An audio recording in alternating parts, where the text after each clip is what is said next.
मेरा नाम सुजाता है। मैं आज आपको ऐसी कहानी सुनाने जा रही हूँ जिसको सुनकर आपके रोंगटे खड़े हो जाएंगे। मैं अपने आप को दुनिया की सबसे खुशकिस्मत पत्नी समझती थी, लेकिन मुझे नहीं पता था कि यह मेरी गलतफहमी है। मैं एक मिडिल क्लास फैमिली में रहने वाली लड़की थी और एक लड़के से प्यार करती थी। वह लड़का भी मुझसे बहुत प्यार करता था। मेरी पढ़ाई पूरी होते ही उस लड़के ने मेरे घर रिश्ता भेज दिया और दोनों परिवार हमारी शादी के लिए राजी हो गए। कुछ दिनों बाद मेरी शादी हो गई। मेरे पति गवर्नमेंट जॉब करते थे। मेरे पति को सरकार की तरफ से एक घर मिला हुआ था। ये घर काफी अच्छा था। शादी के बाद मेरे पति का इरादा था कि वह अपनी पत्नी के साथ इस घर में रहेंगे। जब मेरी शादी हुई थी तो मैं अपनी ससुराल में ही रहती थी। मैं अपनी ससुराल वाले घर में 3 साल रही। 3 साल के बाद मेरे पति ने फैसला किया कि हम अब अपने घर में रहेंगे, जबकि मेरे पति की फैमिली बहुत अच्छी थी। उन्होंने भी हमसे कह दिया था कि तुम अपने घर में जाकर रह सकते हो। मेरी शादी को 3 साल हो चुके थे और मेरे पास अभी तक कोई औलाद नहीं थी। मैं जब इस घर में आ गई तो यह घर बहुत बड़ा था और मुझे इस घर के साफ सफाई करने में बहुत परेशानी होती थी। मैंने अपने पति से नौकरानी के लिए कह रखा था और हमें इस घर में रहते हुए 1 महीना हो गया है और मैं रोज आपसे कहते कहते थक गई हूँ कि मुझे एक नौकरानी की जरूरत है। मुझे इस घर का काम नहीं होता, लेकिन आप मेरी बात सुनने के लिए तैयार नहीं हो। रोज मुझे कोई ना कोई बात कहकर टाल देते हो। इतने बड़े घर का काम मुझसे नहीं होता और ऊपर से मैं इस पूरे घर में अकेली रहती हूँ। आप तो सुबह को निकलते हो और रात को ही घुसते हो। सारा दिन मैं घर में अकेली फिरती रहती हूँ और मैं अपने पति को धमकी दी कि अगर तुमने नौकरानी का इंतजाम नहीं किया तो मैं यहाँ से चली जाऊंगी। मैंने कभी अपने मायके में इतना काम नहीं किया था, क्योंकि मेरी माँ ने कभी मुझे घर के कामकाज नहीं करवाए थे और ससुराल वाले घर में तो मेरी सास ही सारे काम किया करती थी। अब जब से मैं इस घर में आई थी तो मैं घर के कम कर करके थक गई थी। सारा सारा दिन मैं घर में काम करती रहती थी। मुझे 1 मिनट को भी फुर्सत नहीं मिलती थी कि मैं आराम कर सकूं। मेरे पति का नाम सौरभ था। सौरभ मुझसे कहने लगे, सुजाता, तुम्हें परेशान होने की कोई जरूरत नहीं है।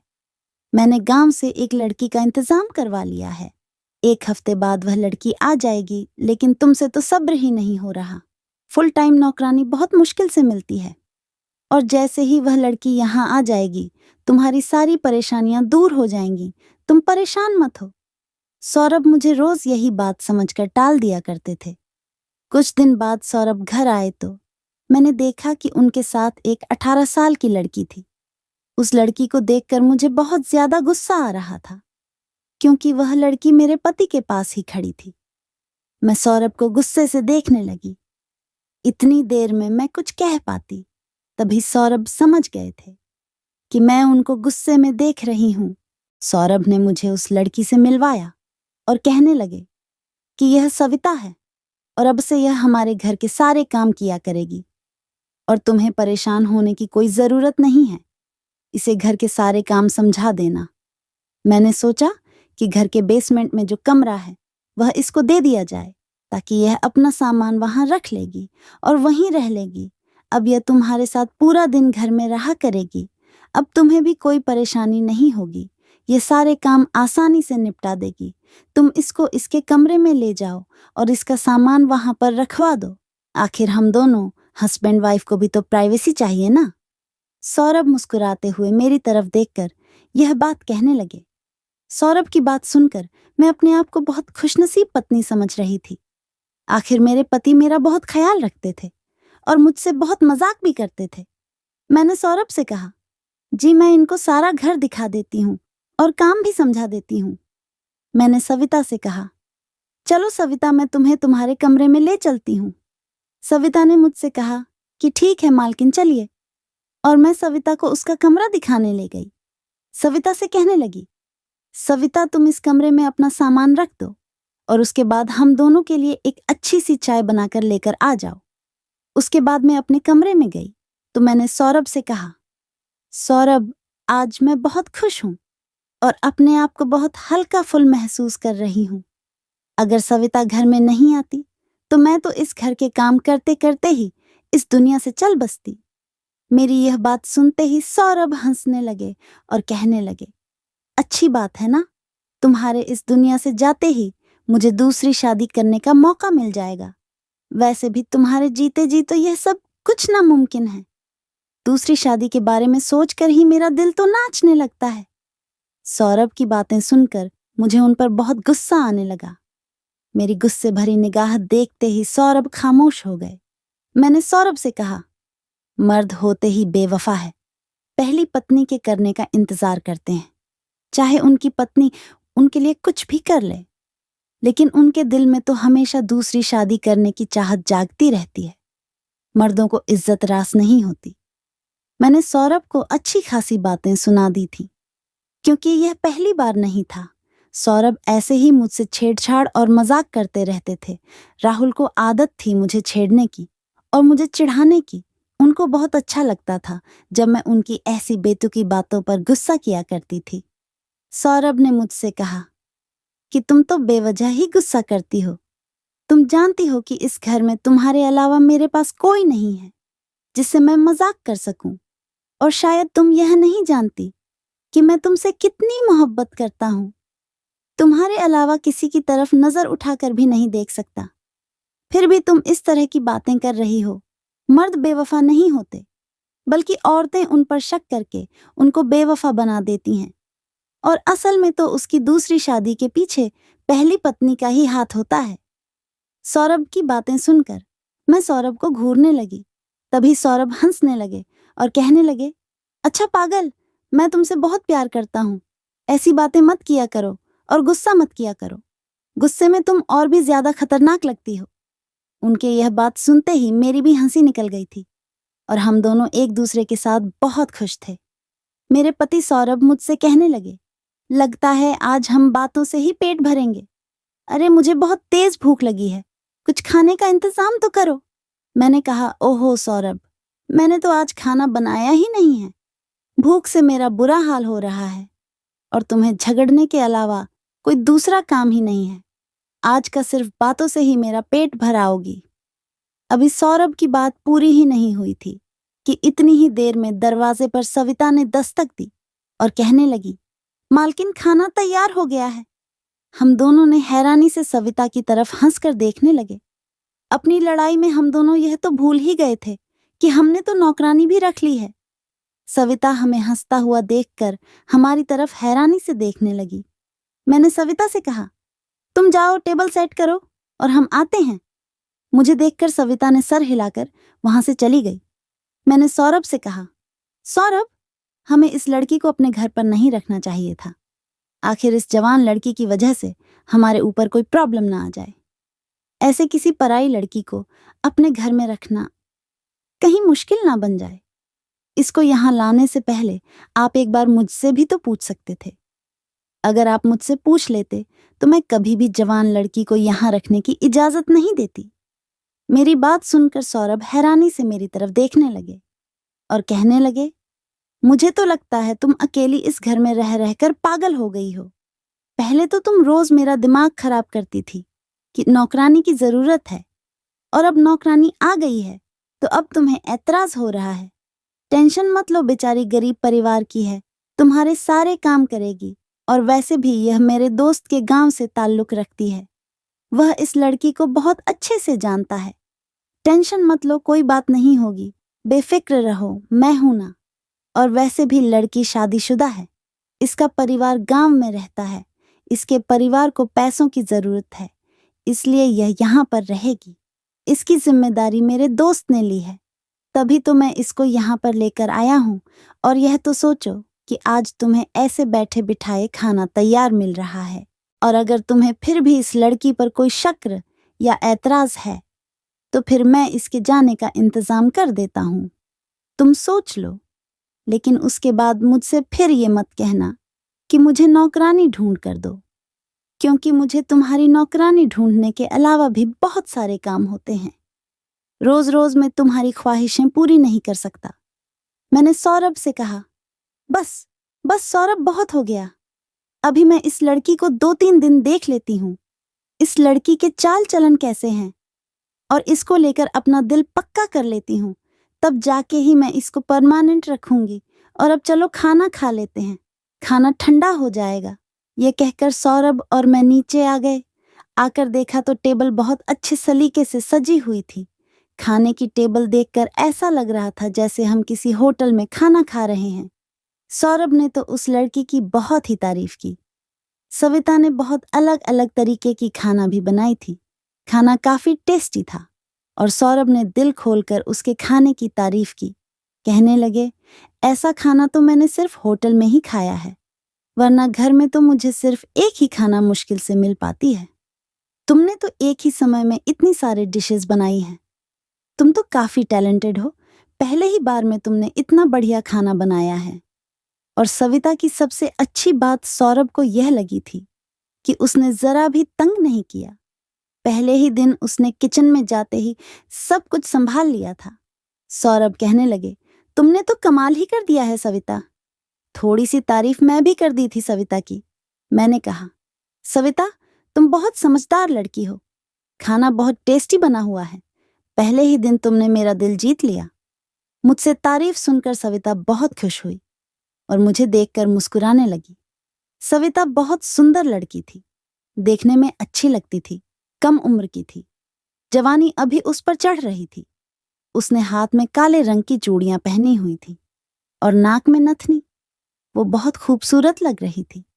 ब्लैक कलर का सूट पहनकर गोरी सी लड़की सविता बहुत सुंदर लग रही थी। मैं उसको देखकर काफी इम्प्रेस हुई थी। वह कहीं से भी गांव की नहीं लगती थी, सिर्फ उसका पहनावा ऐसा था। लेकिन अगर उसको शहर वाले कपड़े पहना दिए जाए तो वह किसी हीरोइन से कम नहीं लगेगी।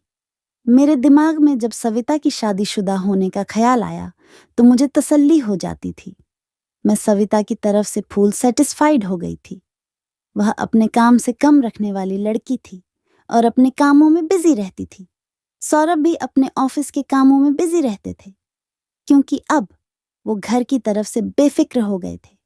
कुछ दिनों बाद ही सविता की तबीयत खराब रहने लगी थी। उसकी तबीयत गिरी गिरी रहती थी। एक दिन सविता ने मुझसे कहा कि उसकी तबीयत ठीक नहीं है, आज उसे डॉक्टर के पास जाना है। वह अकेली ही डॉक्टर को दिखाने के लिए चली गई। जब आई तो मैंने उससे पूछा कि आखिर क्या हुआ था। उसने मुझे कुछ नहीं बताया, लेकिन वह मां बनने वाली थी और यह बात मुझसे छुपा रही थी। जब से सविता हमारे घर आई थी तब तक तो ऐसा कुछ भी नहीं था, और फिर सविता ने मुझे भी कुछ नहीं बताया था। फिर एक दिन मैंने सविता से पूछने की कोशिश की तो उसने बताया कि जब से वह यहाँ आई थी तभी से वह मां बनने वाली थी। मैंने उससे कहा कि फिर तुम्हारे पति ने तुम्हें इतनी दूर काम करने के लिए क्यों भेज दिया, और वह भी इस हालत में। तुम्हें यहाँ नहीं आना चाहिए था। इस समय तो तुम्हें सबसे ज्यादा अपने पति की जरूरत है। मेरे यह कहते ही सविता खामोश हो गई और कहने लगी, मालकिन गरीब लोग ऐसी बातों को छोंचले समझते हैं, और वैसे भी हम गांव के लोग बहुत मजबूत होते हैं। हम लोगों के लिए बच्चे पैदा करना आम सी बात है। मैं गांव में होती तब भी किसी न किसी घर का काम ही कर रही होती। यहाँ तो फिर भी मुझे सुकून है। आप और मालिक बहुत अच्छे हैं। कम से कम मुझे किसी की बातें तो नहीं सुनने को मिलती, और फिर यहाँ पर मुझे तनख्वाह भी अच्छी मिलती है। मैं अपनी डिलीवरी के लिए पैसे जमा कर लूंगी और अपनी डिलीवरी इसी शहर में करवाऊंगी, और बच्चा पैदा करने के लिए गांव के अस्पताल नहीं जाऊंगी। वहां के अस्पतालों से तो मुझे बहुत डर लगता है। और आप फिक्र मत करो, मेरी वजह से आपको कोई तकलीफ नहीं होगी। मैं आखिर तक सारे काम इसी तरह से करूंगी जैसे करती हूँ। बस 2-3 दिन की ही तो बात होगी, तीसरे दिन फिर काम से लग जाऊंगी। कुछ देर तक तो सविता इतनी देर तक बोलती रही कि उसने मुझे अपनी सारी ही कहानी सुना डाली। उसकी बातों से मैं सहमत हो गई थी, लेकिन मैं सोच रही थी कि सौरभ ने मुझे यह बात क्यों नहीं बताई कि सविता मां बनने वाली है। जैसे ही रात को सौरभ घर आए तो मैंने उनसे पूछा कि आपको आपके दोस्त ने यह नहीं बताया था कि सविता मां बनने वाली है? क्या फिर तुम्हारे दोस्त ने तुम्हें बताना ठीक नहीं समझा? वैसे मुझे भरोसा है तुम्हें इस बारे में नहीं पता होगा, क्योंकि अगर तुम्हें पता होता तो तुम मुझे जरूर बताते, और अगर तुम्हें पता है तो तुमने मुझे क्यों नहीं बताया? क्या तुम मुझसे बातें तो नहीं छुपाने लगे? सौरभ मेरी तरफ हैरानी से देखने लगे और कहने लगे, क्या सविता माँ बनने वाली है? आखिर यह बात मुझे कैसे पता होगी? मैं तो आज तुम्हारे मुंह से यह बात सुन रहा हूं और मैं तुमसे कोई बातें नहीं छुपाता, लेकिन तुम मुझ पर बेवजह शक जरूर करने लगी हो। मुझे तो समझ नहीं आता कि तुम सविता को लेकर हमेशा मुझसे सवाल जवाब क्यों करती रहती हो। अगर उसके बारे में जानने का इतना ही शौक है तो उसी से क्यों नहीं पूछ लेती हो? और अगर तुम्हें किसी भी तरह का मुझ पर कोई शक है तो मैं कल ही इसे इसके गांव छोड़कर आ जाऊंगा। फिर खुद ही अपनी पसंद की नौकरानी ढूंढ लेना। सौरभ मुझ पर गुस्सा करने लगे और वह मेरे सवालों से बहुत तंग आ गए थे। एक तो वह रात को ऑफिस से थके हारे आते थे और आते ही मैं उनसे कोई न कोई बात छोड़कर बैठ जाती थी। वह मुझे कई बार समझा चुके थे कि तुम सविता के बारे में ज्यादा मत सोचा करो, वह अच्छी लड़की है। लेकिन पता नहीं क्यों मुझे अपने पति पर शक होने लगा था। ऐसा लगता था जैसे मुझे उन पर शक करने की आदत सी हो गई है। उनका कहना था कि तुम्हें कुछ भी समझाना बेकार सी बात है, क्योंकि कोई भी बात तुम्हारी समझ में नहीं आती और तुम सीधी बात का गलत मतलब निकाल लेती हो। मैंने सौरभ से कहा, सौरभ, मैं तो बस ऐसे ही कह रही थी कि इसकी सारी जिम्मेदारी मुझ पर आ जाएगी। मैंने तो यहाँ इस लड़की को अपने कामों के लिए रखा है। लगता है अब उल्टा मुझे घर के काम करने पड़ेंगे और साथ साथ उसकी भी देखभाल करनी होगी। अगर मुझे पहले ही इसके बारे में पता होता तो मैं कभी भी इस लड़की को इस घर में नौकरी पर नहीं रखती। किसी तरह यह बात खत्म हो गई थी और हम दोनों लड़ झगड़ कर सो गए। सुबह जैसे ही मैं बेड से उठी, मैंने खड़े होने के लिए जमीन पर पैर रखा तो अचानक ही मुझे चक्कर आ गए और मैं गिरने लगी। उस समय सौरभ भी घर पर ही थे। उन्होंने मेरी तबीयत को बिगड़ते हुए देखा तो कहने लगे कि चलो, मैं तुम्हें डॉक्टर के यहाँ लेकर चलता हूँ। वह मुझे डॉक्टर के पास लेकर गए। डॉक्टर ने एक ऐसी खबर सुनाई थी जिसको सुनकर हम खुशी से पागल हो गए थे।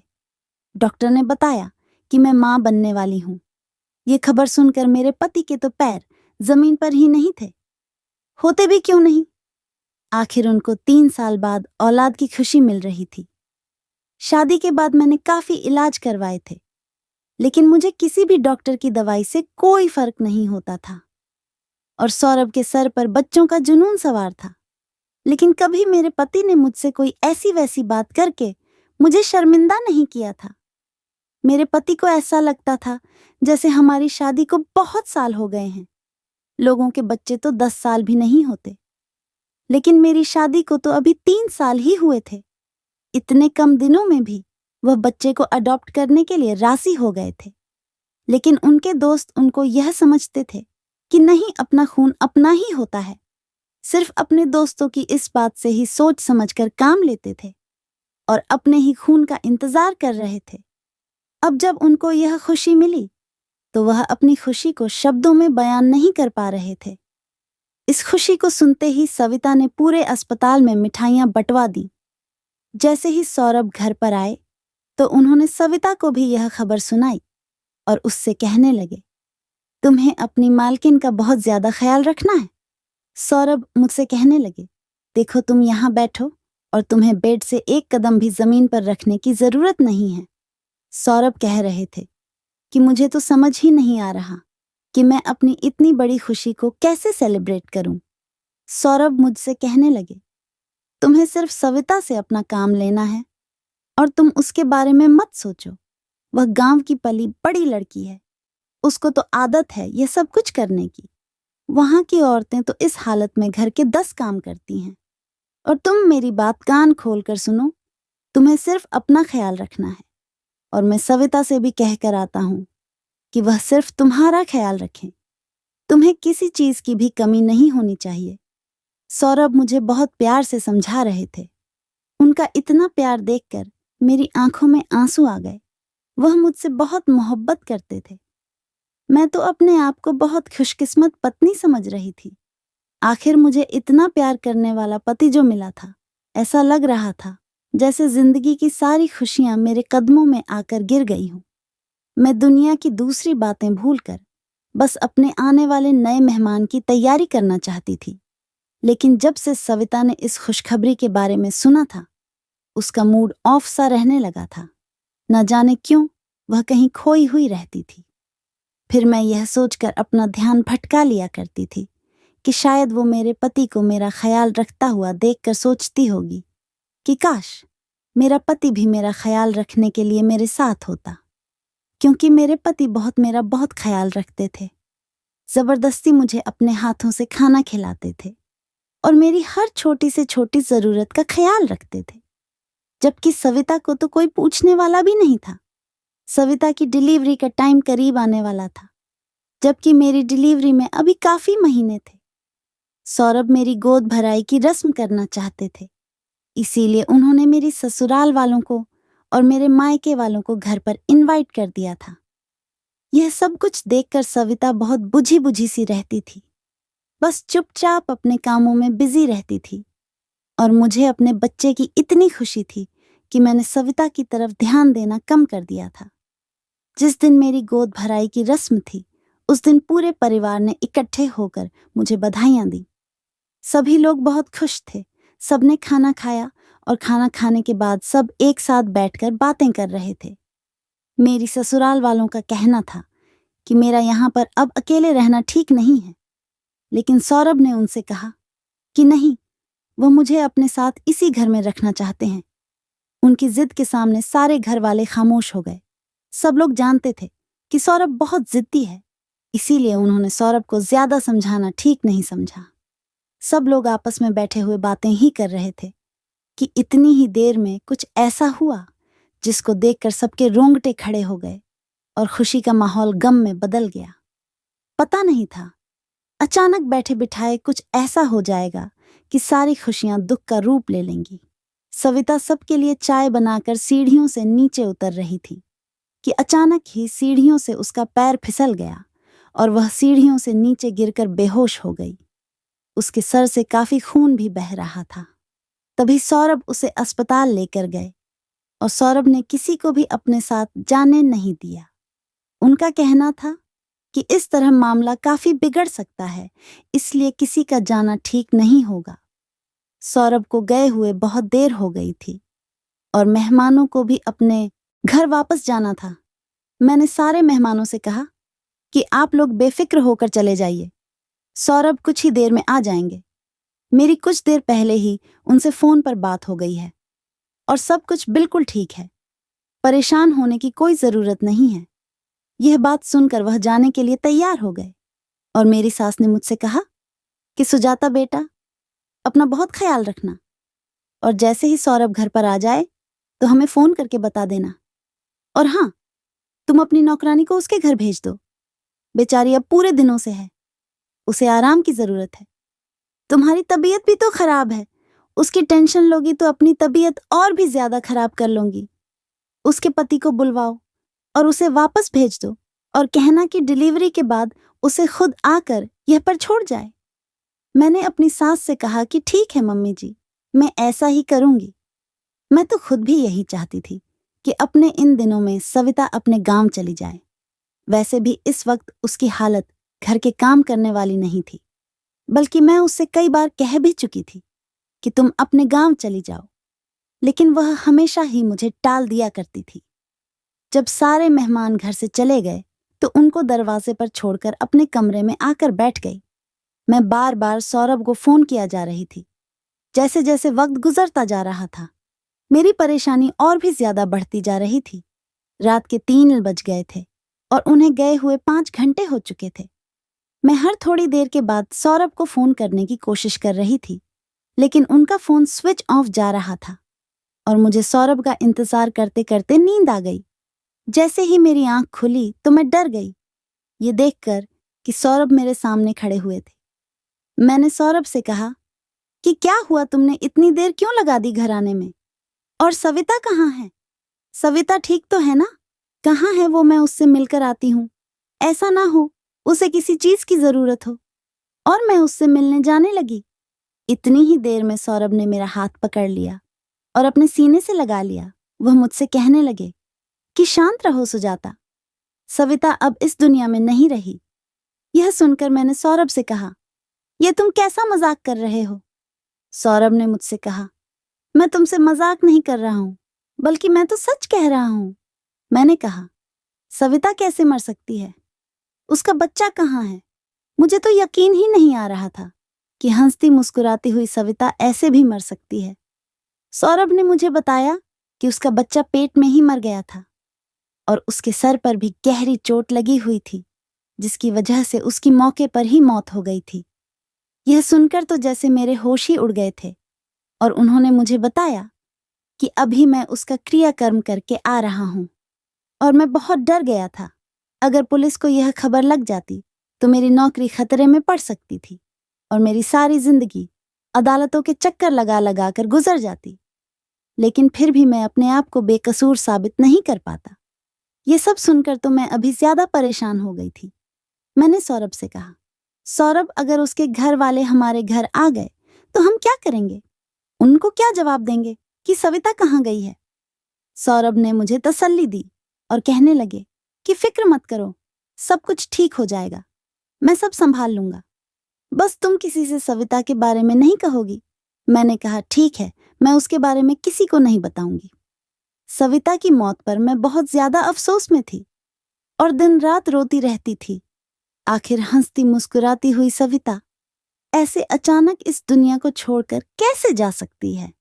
लेकिन वक्त के साथ साथ सब कुछ ठीक हो जाता है और सविता की मौत का जख्म भी अब हमारे दिलों से भरने लगा था। कुछ दिनों बाद ही हमारी लाइफ नॉर्मल सी हो गई थी। सविता ने अपने ऑफिस से 2 महीने की छुट्टी ले ली थी। वह मेरा हर तरह से ख्याल रखते थे। जब रात को मैं सोती थी तो मुझे न जाने कैसी कैसी आवाजें सुनाई देती थी। 2-3 दिन तक तो मैं इन आवाजों को इग्नोर किया, लेकिन एक दिन मुझे उन आवाजों से बहुत डर लग रहा था और मैं सौरभ को झंझोड़ कर उठाया। सौरभ घबरा कर उठे और कहने लगे कि क्या हुआ सुजाता, तुम्हारी तबीयत तो ठीक है ना? अगर तुम्हारी तबीयत ठीक नहीं है तो मैं तुम्हें अभी अस्पताल लेकर चलता हूं। मैं परेशान होते हुए कहा, सौरभ, मेरी तबीयत खराब नहीं है, बल्कि मुझे किसी बच्चे के रोने की आवाज आ रही है। रोज मुझे ऐसी आवाजें सुनाई देती हैं और मैं इन आवाजों से डर जाती हूँ, लेकिन मैंने आपको नहीं बताया। आज मुझे इस आवाज से नींद नहीं आ रही। ऐसा लग रहा है वह बच्चा जैसे हमारे बहुत करीब है और रो रहा है। मैंने सौरभ से कहा, चलो हम बाहर चलकर देख कर आते हैं। ऐसा लग रहा है जैसे कोई मुसीबत में है और हमें पुकार रहा है। मेरी बात सुनकर सौरभ बहुत परेशान हो गए थे और मुझसे कहने लगे, तुम किस तरह की बातें कर रही? मुझे तो किसी भी बच्चे के रोने की आवाज नहीं आ रही। यह सिर्फ तुम्हारा वहम होगा और कुछ नहीं। इसलिए इन सब बातों को छोड़ो और आराम से सो जाओ। वैसे भी इस समय तुम्हें आराम की ज्यादा जरूरत है। अगर फिर भी तुम्हें तसल्ली नहीं हो रही है तो मैं अकेला बाहर जाकर देखकर आता हूं, लेकिन तुम मेरे साथ नहीं आओगी क्योंकि मैं कोई रिस्क नहीं ले सकता। सौरभ की बात सुनकर मैं लेट गई और सौरभ कमरे से बाहर चले गए। कुछ देर बाद जब वो वापस आए तो मैंने बेचैनी से सौरभ से पूछा, सौरभ, बाहर कौन था? तो उन्होंने मुझे जवाब दिया कि मैंने तुमसे कहा था ना, बाहर कोई नहीं है। ये सब तुम्हारा वहम है। शायद तुमने कोई सपना देखा होगा, इसलिए अब तुम कोई बहस मत करना और सो जाओ। अब इस बारे में हम सुबह बात करेंगे। ये कहकर सौरभ लेट गए और अपनी आंखों पर बाजू रखकर सो गए। लेकिन मैं लगातार उन आवाजों के बारे में सोच रही थी। ऐसी आवाजें मुझे पहली बार नहीं आई थी, बल्कि 3 दिन से लगातार मुझे यह आवाज आ रही थी और कई दिनों तक मुझे वह आवाज सुनाई देती रही।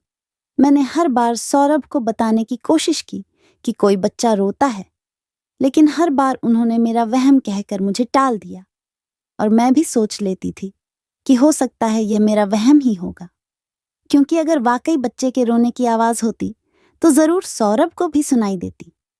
और यह सोचकर मैं भी तसल्ली से सो जाया करती थी। जब कई दिन ऐसे ही गुजर गए तो मुझे ऐसा लगने लगा कि सौरभ मुझसे जरूर कुछ छुपा रहे हैं। मुझे रोज रात की शांति में बच्चे की रोने की आवाज आती थी। यह मेरा वहम नहीं था, बल्कि इसके पीछे कोई राज जरूर छुपा हुआ था। और मैंने सोच लिया था कि जब तक मैं इस राज से पर्दा नहीं उठा लूंगी, तब तक मैं सुकून से नहीं बैठूंगी। कुछ तो ऐसा जरूर हो रहा था जो मुझे छुपाया जा रहा था। मुझे लगता था कि हो सकता है कि सौरभ ने ही सविता को मारा हो और उसका बच्चा यहीं कहीं आसपास हो या फिर किसी मुसीबत में हो। मुझे उस मासूम बच्चे के लिए जरूर कुछ ना कुछ करना था। यह सब सोचते ही मैं पुलिस को फोन किया और पुलिस इंस्पेक्टर को इस बारे में सब कुछ बता दिया। मैंने पुलिस से कहा कि मैं चाहती हूं कि आप मेरे घर की तलाशी लें या फिर मेरे घर पर निगरानी रखें। मुझे रात को ऐसी आवाजें आती हैं। यह आवाजें मेरे घर से ही आती है या फिर मेरे किसी आस पड़ोस के घर से। और मैंने पुलिस से कहा कि सविता हमारे घर के बेसमेंट में ही रहती थी। आप उसके कमरे की भी तलाशी लेना, आपको वहां से कुछ ना कुछ जरूर मिल जाएगा। पुलिस इंस्पेक्टर ने मेरी रिपोर्ट दर्ज कर ली और कहने लगे, ठीक है मैडम, आप फिक्र ना करें, हम आपके साथ हैं।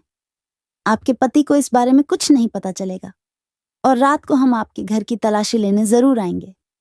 2 दिन तक तो पुलिस ने मेरे घर के बाहर और आस पड़ोस के घरों की छानबीन की। पुलिस वालों का कहना था कि मैडम आप हमको गुमराह कर रही हैं, हमें तो ऐसी कोई आवाज नहीं आती। मैंने कहा कि सर, ऐसा भी तो हो सकता है कि शायद हमारे घर के बेसमेंट में ही सविता का बच्चा हो, क्योंकि जब से शीना गई है वह रूम तो लॉक रहता है और उसकी चाबी मेरे पति के पास होती है। अगर मैं अपने पति से ज्यादा सवाल करूंगी तो वह मुझे गलत समझेंगे, इसीलिए यह केस आप अपने हिसाब से हैंडल कर लीजिए। फिर रात को जब पुलिस हमारे घर आई और उन्होंने सौरभ से कहा कि हमें आपके घर की तलाशी लेनी है, सौरभ कहने लगे, आपको क्यों हमारे घर की तलाशी लेनी है? आखिर हमारे घर में ऐसा क्या है? पुलिस वालों ने कहा कि हमने आपके आसपास के घरों की भी तलाशी ली है, अब यहां सिर्फ आपका ही घर बचा है। अब हम आपके घर की तलाशी लेना चाहते हैं। सबसे पहले पुलिस ने बेसमेंट में जाने को कहा। जब पुलिस बेसमेंट में गई तो उन्होंने देखा कि रूम में ताला लगा हुआ था। उन्होंने सौरभ से कहा, सौरभ जी, हमें इस कमरे की चाबी चाहिए, हम इस कमरे को खोलकर देखना चाहते हैं। इंस्पेक्टर के चाबी मांगने पर सौरभ के चेहरे का रंग उड़ गया था और वह परेशान लग रहे थे। उन्होंने कहा कि इंस्पेक्टर साहब, आखिर क्या बात है? कुछ तो बताइए, मैं आपको ऐसे मेरे घर की तलाशी लेने नहीं दे सकता। आप मुझे जानते नहीं हैं, मैं कौन हूं? पुलिस इंस्पेक्टर ने कहा, आप कोई भी हो, हमें इससे कोई मतलब नहीं है। अगर आप हमें चाबी नहीं देंगे तो हम इस दरवाजे को तोड़ भी सकते हैं। आप हमें हल्के में लेने की कोशिश मत करिए। हम तो बस यही जानना चाहते हैं कि आखिर इस घर में कौन सी खिचड़ी पक रही है। आस पड़ोस के लोगों की शिकायत है कि आपके घर से किसी बच्चे के रोने की आवाज आती है, जबकि आपके घर तो कोई बच्चा भी नहीं है, और यह आवाज सिर्फ रात को ही क्यों आती है? सौरभ कहने लगे, आप कैसी बातें कर रहे हैं इंस्पेक्टर? बच्चों के रोने की आवाज तो किसी के भी घर से आ सकती है। पड़ोस में बहुत सारे लोग हैं जिनके छोटे छोटे बच्चे हैं, लेकिन आपको हमारे घर पर ही क्यों शक है? हमारे घर में तो कोई बच्चा भी नहीं है। इंस्पेक्टर ने कहा, जी, इसीलिए तो हम आपके घर की तलाशी करना चाहते हैं। आखिर आपने इस कमरे में ताला क्यों लगाया हुआ है? आप इस ताले को जल्दी खोलिए, वरना हम दरवाजा तोड़ देंगे। सौरभ ने दरवाजा नहीं खोला तो पुलिस वालों ने ही दरवाजे को तोड़ दिया। ताला खुलते ही सब लोग कमरे में चले गए। यह देखते ही हैरान रह गए कि एक छोटे से बच्चे के साथ उस कमरे में सविता भी मौजूद थी। यानी बच्चे के साथ उस कमरे में सविता भी मौजूद थी। यानी जिस सविता को हम मरा हुआ समझ रहे थे, वह हमारी आंखों के सामने जिंदा थी। मतलब जिस बच्चे की रोने की आवाजें मुझे सुनाई देती थी, ये मेरा कोई वहम नहीं था। मैंने आगे बढ़कर देखा तो सविता की गोद में एक बहुत प्यारी सी बच्ची था जो देखने में सौरभ की तरह लग रही थी। पुलिस को देखकर सविता बहुत डर गई थी और कहने लगी कि मैंने कुछ नहीं किया, जो कुछ भी हुआ है यह सब कुछ मलिक की वजह से हुआ है।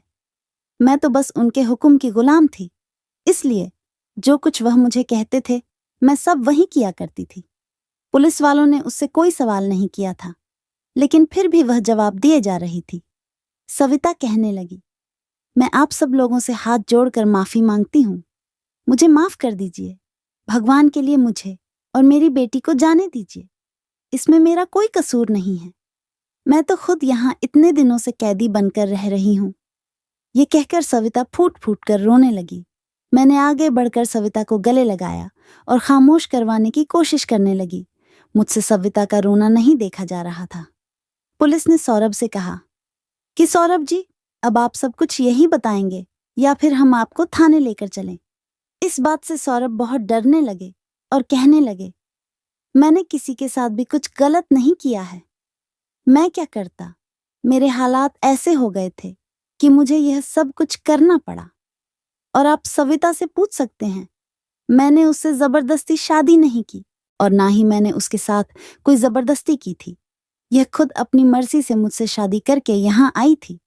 हाँ, यह बात सच है कि यह मेरी पत्नी है और इसकी गोद में जो बच्चा है वह मेरा है। सौरभ की बात सुनकर सविता ने शर्म से आंखें नीचे झुका ली और मैं हैरान होकर दोनों के चेहरे देख रही थी। मुझे अपने आप पर बहुत अफसोस हो रहा था कि मैं इतने महीनों से इन दोनों के हाथों बेवकूफ बन रही थी। सौरभ ने बताया कि उन्हें बच्चों की बहुत ख्वाहिश थी, जबकि सुजाता और मेरी शादी को 3 साल हो गए थे। सुजाता से अभी तक मेरा कोई बच्चा नहीं था। मैंने सुजाता को बहुत सारे डॉक्टर के भी दिखाया था। डॉक्टर सिर्फ मुझे तसल्ली देते हुए कहते थे, हो जाएगा, अभी आपकी शादी को इतना समय नहीं हुआ है, आप परेशान मत हो। मैंने सुजाता से कई बार कहा भी था कि हम किसी बच्चे को गोद ले लेते हैं, लेकिन सुजाता ने मुझे कभी बच्चों को गोद लेने नहीं दिया। फिर एक दिन जब मैं अपने दोस्त के साथ गांव गया तो गांव में मुझे सविता दिखाई दी। मैंने देखा कि सविता वहां पर बहुत बेरोजगारी की जिंदगी गुजार रही थी, जबकि सविता वहां पर भी लोगों के घरों के काम किया करती थी। सविता की ऐसी हालत मुझे अच्छी नहीं लगी। मैंने सोचा कि मैं सविता से बात करता हूँ। अगर वह मुझसे शादी कर ले और बच्चा पैदा करके मुझे दे दे तो मैं उसकी लाइफ बना सकता हूँ। और मुझे यह भी पता था कि सुजाता को इस बारे में पता चलेगा तो सुजाता कभी भी मुझे दूसरी शादी करने की इजाजत नहीं देगी। इसीलिए मैंने छुपकर सुजाता से शादी कर ली और उसे पैसों का लालच दिया। इसीलिए मैं शादी करके सुजाता को नौकरानी बनाकर अपने घर ले आया और इसी तरह वह हमारे घर में रहने लगी और घर के सारे कामकाज संभाले लगी। इसी दौरान मैं भी उससे रात के अंधेरे में मिलने जाता था। कुछ दिनों बाद पता चला कि सुजाता प्रेग्नेंट है, लेकिन सुजाता से शादी करना मेरे लिए जल्दबाजी साबित हुआ। सुजाता के प्रेग्नेंट होने के कुछ महीनों बाद ही मुझे सुजाता ने भी खबर सुना दी कि सुजाता भी प्रेग्नेंट है। सुजाता की मां बनने की खबर सुनते ही मुझे ऐसा लग रहा था जैसे मैंने सुजाता से शादी करके बहुत जल्दबाजी कर दी है। मुझे नहीं पता था कि सविता से शादी करने के बाद ही सुजाता भी मां बन जाएगी। और जब सविता को सुजाता के मां बनने की खबर मिली तो वह मुझे धमकी दिया करती थी कि वह हम दोनों के रिश्ते के बारे में सुजाता को बता देगी, क्योंकि उसे भी यही उम्मीद थी कि सुजाता इतनी जल्दी मां नहीं बन सकती। मैं अपनी इस जल्दबाजी से बहुत पछता रहा था, लेकिन मैं सुजाता से बहुत मोहब्बत करता हूँ। मैं सुजाता को कभी छोड़ना नहीं चाहता था और मेरी नीयत में नहीं था कि मैं सुजाता को धोखा दूं, और मैं सुजाता को नाराज करके पूरे खानदान को नाराज नहीं करना चाहता था। इसीलिए मैंने सोचा कि सविता को गायब करवा दिया जाए। और उस दिन जब सीढ़ियों से गिरकर सविता बेहोश हो गई तो मैंने सोचा कि इससे अच्छा मौका और कोई नहीं होगा। इसीलिए मैंने प्लानिंग करके सविता के मरने की झूठी खबर सुजाता को बता दी और सविता के मर जाने का ड्रामा किया और बेसमेंट के कमरे में चुपचाप सविता और उसकी बच्ची को लाकर बंद कर दिया। सविता मुझसे कुछ कह भी नहीं सकती थी, क्योंकि उसे पता था कि उसका और उसकी बच्चा को संभालने वाला मेरे अलावा कोई नहीं है। सौरभ के मुंह से ये सारी सच्चाई सुनकर मुझे सौरभ से नफरत होने लगी थी। पुलिस ने धोखाधड़ी के केस में सौरभ को गिरफ्तार करना चाहा, लेकिन मैंने और सविता ने इस केस को वापस ले लिया था। इसीलिए मजबूरन पुलिस को वापस खाली हाथ जाना पड़ा। पुलिस के जाने के बाद सविता मेरे आगे हाथ जोड़कर खड़ी हो गई और कहने लगी, मालकिन मुझे माफ कर दीजिए। मैंने आपके साथ बहुत बुरा किया है, लेकिन मैं भी क्या करती। मैं मजबूर थी और अपनी गरीबी भरी जिंदगी से तंग आ गई थी, इसलिए मालिक की बातों में आकर इनके साथ चली आई। मेरे परिवार में खाने के लाले पड़े हुए थे। मुझे पैसों की जरूरत थी और मालिक को भी अपने बच्चे की जरूरत थी। इसीलिए मैंने अपनी गरीबी भरी जिंदगी से छुटकारा पाने के लिए मालिक से शादी कर ली। आप फिक्र मत करिए, आप पति पत्नी एक दूसरे के साथ खुश रहिए। मैं आप दोनों की जिंदगी से जा रही हूं, क्योंकि मुझ में हिम्मत नहीं है कि मैं यहां रहकर आपका सामना करूं। सविता अपनी बच्ची को लेकर जाने लगी। मैंने सौरभ की तरफ देखा तो सौरभ के चेहरे के एक्सप्रेशन से ऐसा लग रहा था कि वह चाहते हैं कि सविता हमारे घर से चली जाए। तभी मैंने सविता का हाथ पकड़ा और कहने लगी, सविता, तुम यहां से कहीं नहीं जाओगी। तुम यही मेरे साथ इस घर में रहोगी। तुम तो मासूम हो। सजा उसे मिलनी चाहिए जिसने यह सब कुछ किया है। मेरी तरफ देखकर सौरभ शर्मिंदा होने लगे। आखिर सौरभ ने हम दोनों के साथ बहुत गलत किया था। सौरभ मेरे सामने खड़े होकर हाथ जोड़कर मुझसे माफी मांगने लगे। मैंने सौरभ की कोई बात नहीं सुनी और सविता का हाथ पकड़कर उसे अपने कमरे में ले गई। मैंने फैसला कर लिया था कि जब तक सौरभ अपनी बेटी को स्वीकार नहीं कर लेते, तब तक मैं उन्हें माफ नहीं करूंगी, क्योंकि मैं सौरभ की तरह मतलबी नहीं थी।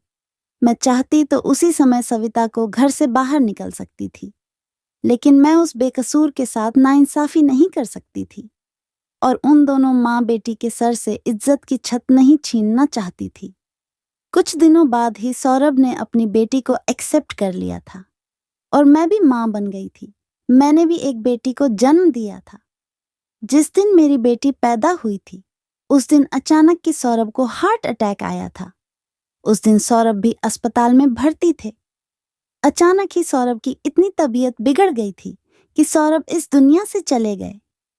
मेरे ऊपर तो जैसे मुसीबत का पहाड़ टूट पड़ा था। अब मैं अपनी बच्ची के सहारे जीती हूँ। सौरभ ने मेरे साथ और सविता के साथ जो किया, उसकी सजा उनको मिल चुकी थी।